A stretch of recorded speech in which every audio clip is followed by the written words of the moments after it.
زیادہ میں جدا ہو نہیں سکتا، اب اس سے زیادہ میں تیرا ہو نہیں سکتا، بس تو میری آواز سے آواز ملا دے، بس تو میری آواز سے آواز ملا دے، پھر دیکھ کہ اس دیش میں کیا ہو نہیں سکتا۔ جناب صدر، معزز اساتذہ اکرام اور میرے ہم مکتب ساتھیوں، السلام علیکم ورحمۃ اللہ وبرکاتہ۔ آج 26 جنوری یعنی یوم جمہوریہ کی پرخلوص مبارکباد قبول ہو۔ دوستو، جیسا کہ آپ جانتے ہی ہیں کہ تن کے گورے مگر من کے کالے انگریزوں کو ہم نے اس دیش سے بھگا دیا، تو ضرورت اس بات کی تھی کہ ان کے کالے قانون کو بھی اس دیش سے ہٹا دیا جائے۔ لہٰذا 26 جنوری 1950 کو ڈاکٹر بھیم راؤ امبیڈکر کی صدارت میں ایک خوبصورت سا قانون بنایا گیا۔ دوستو، دیش یا تو موبوکریسی سے چلتا ہے یا پھر ڈیموکریسی سے۔ موبوکریسی یعنی ایک جاہل بھیڑ آئے اور ایک مکان کو آگ لگا دیا، لیکن ڈیموکریسی یعنی جہاں مظلوم کو مظلوم کہا جائے، جہاں ظالم کو ظالم کہا جائے، جہاں سچے کو سچا کہا جائے، جہاں جھوٹے کو جھوٹا کہا جائے، جہاں اچھے کو اچھا کہا جائے، جہاں برے کو برا کہا جائے، جہاں ایک رکشے والے کا ادھیکار ایک مرسڈیز والے کے برابر ہو، جہاں کھیتی میں کام کرنے والا ایک عام مزدور دیش کے پرائم منسٹر کو انصاف کے کٹہرے میں کھڑا کر سکتا ہو۔ لیکن اپنے دل پر ہاتھ رکھ کر سچ سچ بتانا کہ اس خوبصورت سے قانون پر عمل کیا جا رہا ہے؟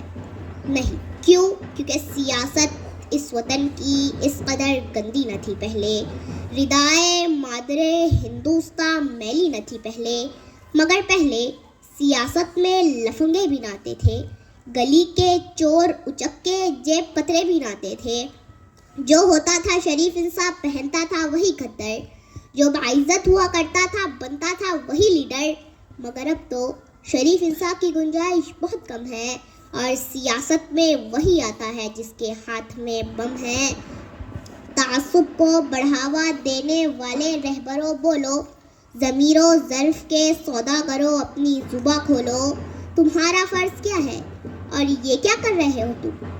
جوانان وطن کے دل میں نفرت بھر رہے ہو تم۔ سیاست کو بھی تم لوگوں نے کاروبار کر ڈالا کہ شاخِ گلسی نازک شے کو بھی تلوار کر ڈالا۔ ضرورت تھی اجالوں کی، اندھیرا کر دیا تم نے، کہ لفظ رہنمائی کو بھی گندا کر دیا تم نے۔ غریبوں کے نگر میں جب بھی قتل عام ہوتا ہے، تمہارے بازوؤں میں حسن لب پر جام ہوتا ہے، تمہارے ہی اشاروں سے بدن میں آگ لگتی ہے، تمہارے کارناموں سے چمن میں آگ لگتی ہے۔ تمہیں ہندو سے ہمدردی نہ مطلب ہے مسلمان سے، تمہیں ہندو سے ہمدردی نہ مطلب ہے مسلمان سے۔ وفا کا درس گیتا سے لیا تم نے نہ قرآن سے، مگر مذہب کا نام آ جائے تو نعرے لگاتے ہو، یہاں دیر و حرم کے نام پر جھگڑے کراتے ہو۔ چلایا جنگلی قانون انسانوں کی بستی میں، گرے ہیں مندر و مسجد تمہاری سرپرستی میں۔ میں شاعر ہوں، جو دیکھوں گا وہی ہر بار لکھوں گا، تمہیں غدار لکھا ہے تمہیں غدار لکھوں گا۔ غلطی ہماری ہے کیونکہ ہم دیش کی حفاظت کے لیے صحیح مالی نہیں چنتے۔ ہمیں ایسے مالی کی ضرورت ہے جو ہندوستان کے گلشن کو پانی سے نہیں اپنے خون سے سینچے، اور گلشن کے ہر پھول کو اتنا ہی پیار کرے کہ ہر چھوٹے سے چھوٹا پھول کہے کہ حالانکہ میں چھوٹا ہوں لیکن مٹی مجھے اتنی دیتی ہے جتنے بڑے پھولوں کو ملتا ہے۔ دوستو، ہندوستان عزتوں کی وہ چادر ہے جس میں لاکھوں دھاگے لگے ہوئے ہیں۔ اب اگر کوئی اپنی پسند کا دھاگا نکال لے تو اسے اس کی پسند کا دھاگا تو مل جائے گا، لیکن چادر تار تار ہو جائیں گی۔ یہ نفرت بری ہے نہ پالو اسے، دلوں میں خلش ہے نکالو اسے۔ یہ نفرت بری ہے نہ پالو اسے، دلوں میں خلش ہے نکالو اسے۔